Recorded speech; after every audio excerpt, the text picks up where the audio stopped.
I'm going to tell you pretty much the only way how you even have a chance to save some money on buying a new car this year while legally screwing a bank out of some money. You think I'm kidding. So grab your ski mask, start your getaway car, and we're gonna start right now.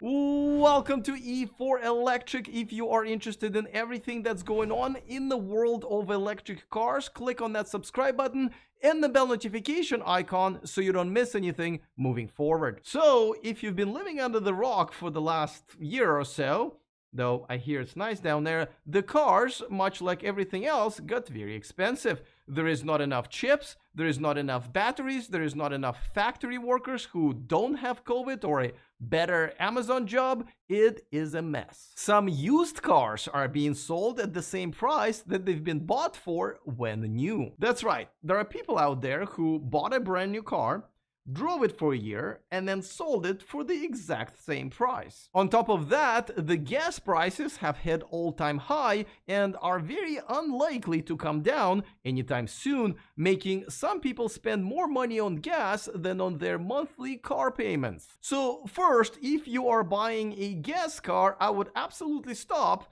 and seriously consider going electric like now, especially while you can still get up to $10,000 in incentives. You will get a big discount that way and save tons of money on not having to ever go to a gas station. I mean, you'll still go to a gas station when your windshield is dirty or if you want to buy a lottery ticket, you know, with all of that money that you saved by driving an electric car. Now, as far as what you pay for the actual brand new car is concerned, you're not going to get a deal this year. I don't care if you're dating the dealership GM's daughter or he's dating yours. If you want to get a deal, you're going to have to create one yourself, and there's only one way to do it. Lease your car. Now, before you start whining about how leasing a car means it's not your car and you don't own it, that's ridiculous. The pants that you are wearing right now, hopefully you are wearing your pants while watching my videos, though I don't guarantee that I'm making them wearing mine. Anyway, your pants will end up probably being donated to Goodwill, but are they less of your pants right now because they may have a new owner in, say, 3 years? No. And if you don't want to donate them to Goodwill, you can keep them until they get holes in them and probably become popular again. Same with your leased car. It's yours while you're using it and then it moves on to the next owner. But if you want to keep it, you can still buy it at the end of the lease. Now, I gotta say that if you are considering leasing a Tesla, you should check on whether or not they allow you to do that, because, well, you know, Tesla is in its own universe and they change their own rules all the time. And yes, there is a mileage limit, but it won't matter if you buy the damn thing at the end of the lease, or you can just pay for all the extra miles that you've driven. You essentially would pay for them anyway if you owned the car by lowering the value with a higher mileage, so you pay for the extra miles one way or another, no matter if you lease or buy. Oh, and by the way, if you're leasing an electric car, the $7,500 tax credit becomes an instant rebate, which means you don't have to wait for it for up to a year, even though you may not be qualified. There are caveats on how that gets calculated, so make sure to understand how it works. Alright, so now let me actually tell you how you save money by leasing, and there is not one but two ways how to do it. But before that, a quick reminder that this video is brought to you by Electrify America, the largest public fast charging network in the US that provides the freedom for all EV drivers to go where they need to go, including coast to coast. Electrify America has ultra fast chargers at speeds of up to 350 kilowatts for capable vehicles. Download their app to find hundreds of locations and sign up for their Pass Plus membership for discounted charging sessions. Get started using the link in the description of this video. This is probably a good time to mention that quite a few electric cars come with 1, 2, or 3 years of free charging from Electrify America. In my case, I have 3 years unlimited free charging with them, which means not only I'm not paying for gas, I'm not even paying for the electricity. Okay, so the first way how you save money by leasing your car is by paying only about half of the sales tax. Crazy, right?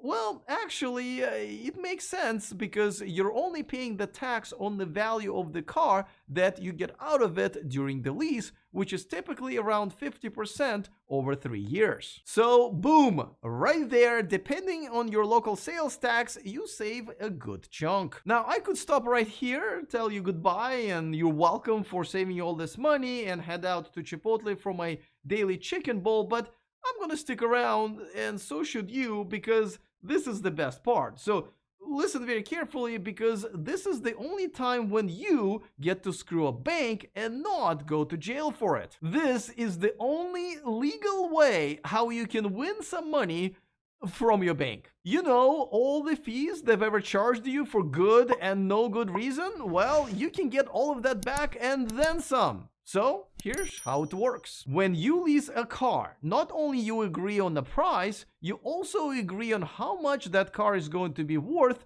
at the end of the lease. That's the price you'll pay the bank if you want that car, much like your pants, to stay with you forever. But at the end of the lease, which is usually 3 to 4 years, things will probably change. It's rare for the car to cost exactly the same as your leasing bank has predicted, which means it'll either be higher than that or lower, and that's where you make your money. So let's use round numbers and pretend that you've won the lottery and leased a car for $100,000. Let's say that the residual value that the bank has set, the price that you'll have to pay them to buy the car at the end of the lease, is $50,000 after 3 years, which is very typical. Now, of course, you pay half of the sales tax, which probably is around $5,000, which means you have already saved $5,000. Now, let's say at the end of the lease, in 3 years, there is another price hike or another crisis that drives the prices up,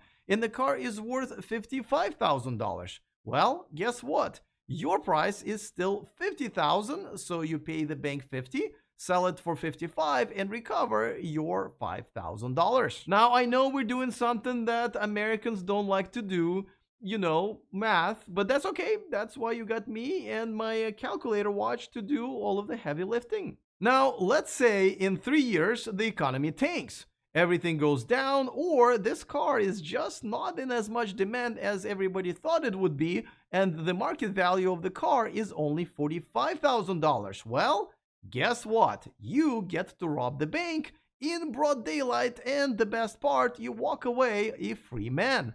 Or a woman, if you are one. So, do that. Walk away from the lease, because that means that you have paid $5,000 less in car payments and interest on them than you would have if you would have bought the car and sold it at the same price. The bank will take the hit.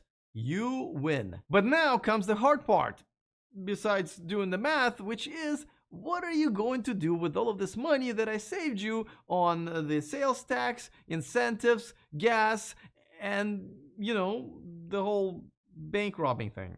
I suggest buying a cool t-shirt from your favorite YouTuber who just happened to put a link to his merch store in the description of this video. I'm always full of great ideas.